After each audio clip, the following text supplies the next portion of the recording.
Yeah, so, you know, this man was really sophisticated and also, you know, I think in a way was tutoring me, and you know, it was a steep learning curve. I was learning all sorts of things I'd never learned before. Sounds like Pygmalion, or My Fair Lady almost. That would be maybe not quite the case, but I definitely was learning things about life that I never understood. Okay. And then he said, I want to take you around the world. I've been to these places, Singapore and Bali, and I had nothing. So he had everything, and he had my passport, and he'd booked the tickets. And the night before arrives, he says, let's go out for supper before we go. And we went to supper.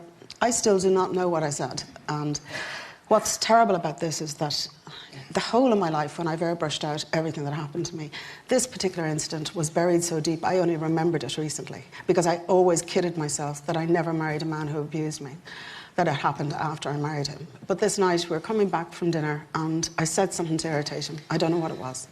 We were coming into the drive, he slammed on the brakes, threw his hands onto the steering wheel, and you know, there was a bad atmosphere, and I went to get out of the car, and he got out, and he came round to my side, and I thought he was going to give me a hug, because, you know, bad atmosphere.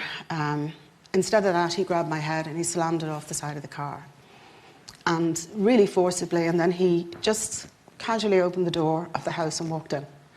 And I eventually followed him in, and I sat on the couch for ages. He went upstairs to bed.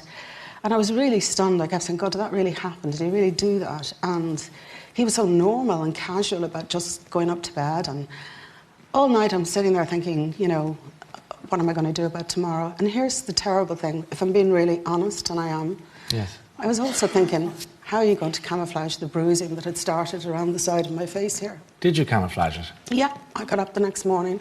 He didn't speak to me. I put loads of makeup on. He put my bags in the boot of the car. We went to Heathrow. About 15 minutes into the flight, he leaned over and touched. The whole side of my face was swollen. My ear was all swollen up.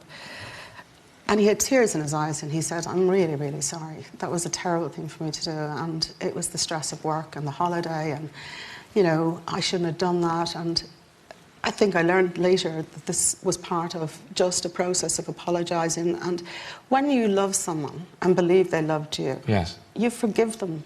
You want to believe that they are going to change, that it was just something.